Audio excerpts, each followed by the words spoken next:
जनादेश से पर्दा उठेगा, जश्न में क्या क्या दिखेगा।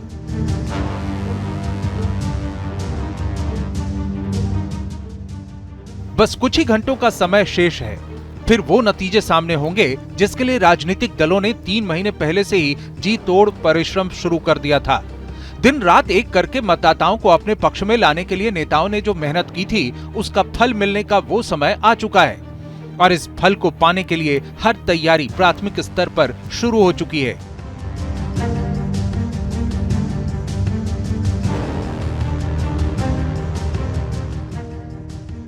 यानी मतगणना के दौरान एजेंट्स की क्या भूमिका होगी, प्रत्याशी क्या करेंगे, जीत मिलने पर जश्न किस तरह मनाया जाएगा और हार का सामना करने की नौबत आई तो व्यवहार और बयान क्या होगा, सब कुछ पहले से ही तय किया जा रहा है।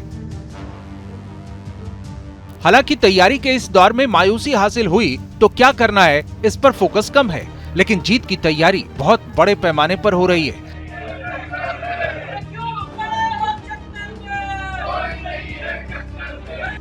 इस तैयारी के तहत सबसे पहले कार्यकर्ताओं का उत्साह देखते ही बन रहा है। एक रात जागकर काटने के लिए तैयार कार्यकर्ताओं को स्ट्रांग रूम खुलने का इंतजार है और जीत की उम्मीद के साथ वो जश्न की तैयारी भी पूरी कर रहे हैं।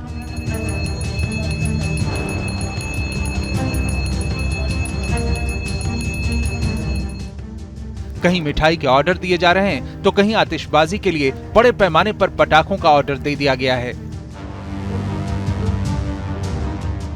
यानी एग्जिट पोल ने प्रत्याशियों का विश्वास बढ़ा दिया है। जीत की उम्मीद के साथ जश्न की व्यापक तैयारी शुरू हो चुकी है। जीत के जुलूस के लिए गाजे बाजे भी बुक कर लिए गए हैं। मिठाई का ऑर्डर भी मिष्ठान्न भंडार तक पहुंच चुका है। इसके अलावा आतिशबाजी के लिए पटाखों की मात्रा भी बुक हो चुकी है। अब इसमें खास बात यह है कि मिठाई के रूप में जहां जहां लड्डू के ऑर्डर दिए गए हैं, वहां मिष्ठान्न भी पीएम मोदी के मुखौटे के साथ बनाए जा रहे हैं। जिससे पता चलता है कि बीजेपी की तरफ से सबसे ज्यादा ऑर्डर दिए जा चुके हैं।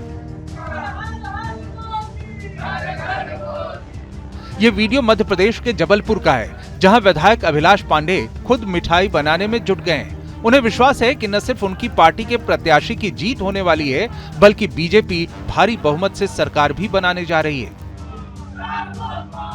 400 पार का जो हमारा नारा है, वहां हम पहुंचने वाले हैं। आज से ही लड्डू बनाना शुरू किया है ताकि कल जनता को लड्डू खिलाए जा सके। बूंदी के लड्डू बन रहे हैं, मगज के लड्डू बन रहे हैं, साथ ही कलाकंद खिलाएंगे, गरम गरम जलेबी और साथ में रुआवजा भी जनता को खिलाया जाएगा।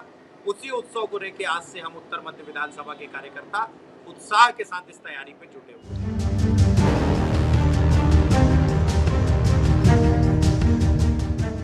अब इस वीडियो को देखिए। नतीजे आने से पहले ही मुंबई में भी बीजेपी के नेताओं के मन में जीत के लड्डू फूटने लगे हैं। इसलिए बीजेपी नेता अतुल शाह ने 10,000 लड्डू के ऑर्डर दे दिए हैं। ये लड्डू मुंबई के एक प्रसिद्ध मिष्ठान्न भंडार में बनने शुरू भी हो चुके हैं।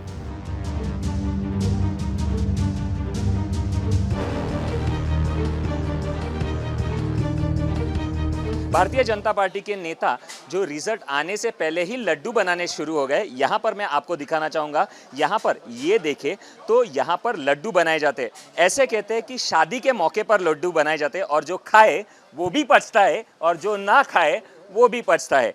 ऐसा कुछ खाल है, पर फिलहाल कुछ ऐसा देखने मिल रहा है कि क्या ये शादी का नहीं तो चुनाव के रिजल्ट का लड्डू है।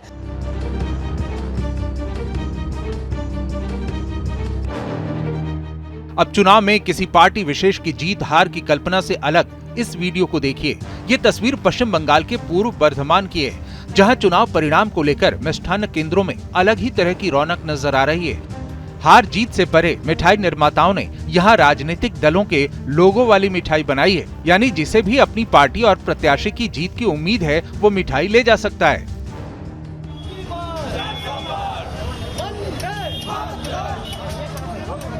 अब एक और तस्वीर बिहार की राजधानी पटना की देखिए। यहाँ भी बीजेपी के कार्यकर्ताओं को अपने प्रत्याशी की जीत का इतना भरोसा है कि रिजल्ट आने से पहले ही उन्होंने मिठाई का ऑर्डर जारी कर दिया है।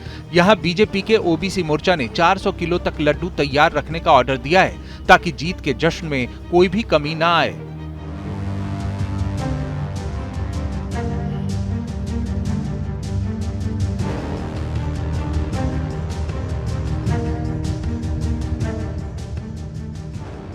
और तैयारी का स्तर सिर्फ यही नहीं, रिजल्ट से पहले बहुत कुछ ऐसा हो रहा है जो जश्न की तरफ इशारा करता है। जैसे भोपाल के साईं बाबा के भक्तों का प्रधानमंत्री नरेंद्र मोदी के लिए समर्पण देखिए।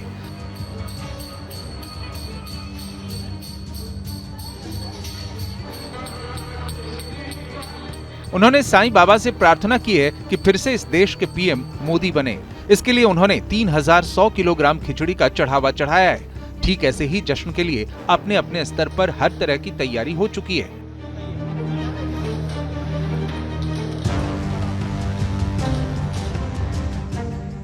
अब एक तस्वीर उत्तर प्रदेश के रॉबर्ट्सगंज लोकसभा क्षेत्र की भी देख लीजिए, जहां मिठाई के साथ फूल मालाओं की दुकानें सज चुकी हैं, यानी जश्न की तैयारी पूरी है।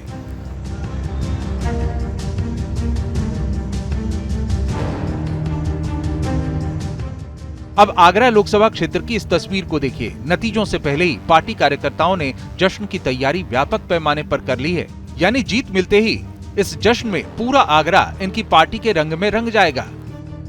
खास बात यह भी है कि यहाँ एग्जिट पोल ने जबरदस्त जीत जैसा माहौल बना दिया है, इसलिए लड्डू की डिमांड बढ़ गई है। यहाँ तक कि प्रसिद्ध पेठा की बुकिंग भी होने लगी है।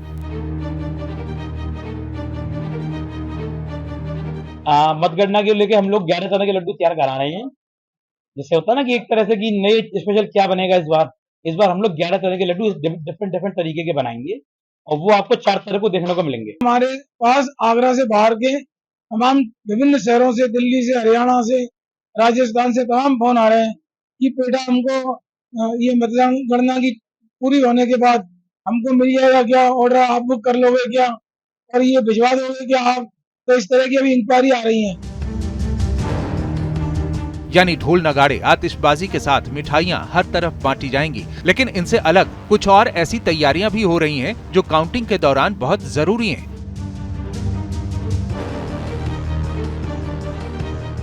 काउंटिंग को लेकर प्रशासन ने बड़े पैमाने पर तैयारी की है। स्ट्रांग रूम की मॉनिटरिंग के लिए कंट्रोल रूम तैयार है। काउंटिंग करने के लिए कर्मचारियों की रिहर्सल कराई गई है। वहीं पार्टी के एजेंट्स के लिए पास की व्यवस्था की गई है। इसके अलावा किसी भी परिस्थिति से निपटने के लिए बल तैनात कर दिए गए हैं और स्थिति न बिगड़े इसके लिए कई जगहों पर प्रशासन ने विजय यात्रा पर पाबंदी भी लगा दी है।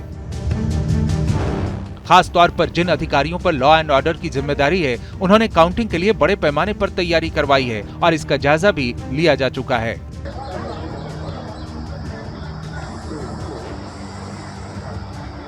जो पुलिस मुख्यालय के द्वारा दिशा निर्देश दिए गए थे, उसी के क्रम में जो है वो वृहद सुरक्षा प्रबंध काउंटिंग के लिए किए गए हैं। त्रिस्तरीय व्यवस्था की गई है और बाकायदा जो है वो 2 कंपनी CAPF की भी डिप्लॉयमेंट हुई है और एक कंपनी जो है वो PAC की भी डिप्लॉयमेंट हुई है। 3000 से ज़्यादा पुलिसकर्मियों का इसमें जो है व्यवस्थापन किया गया है और सभी लोगों की जो है आज ब्रीफिंग भी की जा रही है। इस तरह की तैयारी से अलग पार्टियों ने भी बड़े पैमाने पर तैयारी की है। खास तौर पर राजनीतिक दलों के मुख्यालयों में ऐसी व्यवस्था की गई है जिससे पूरे देश में हो रही मतगणना पर नजर रखी जा सके। और कांग्रेस पार्टी इस विषय पर बहुत ज्यादा संजीदा है, इसलिए कांग्रेस का हेडक्वार्टर अपने भविष्य की तस्वीर को देखने के लिए पूरी तरह से तैयार कर लिया गया है।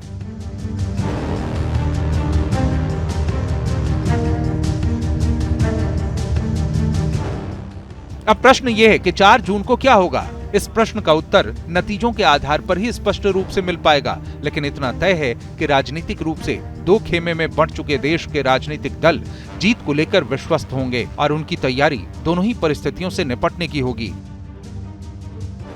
इसलिए रिजल्ट के बाद जो दृश्य होगा वो दोपहर तक साक्षात हो जाएगा।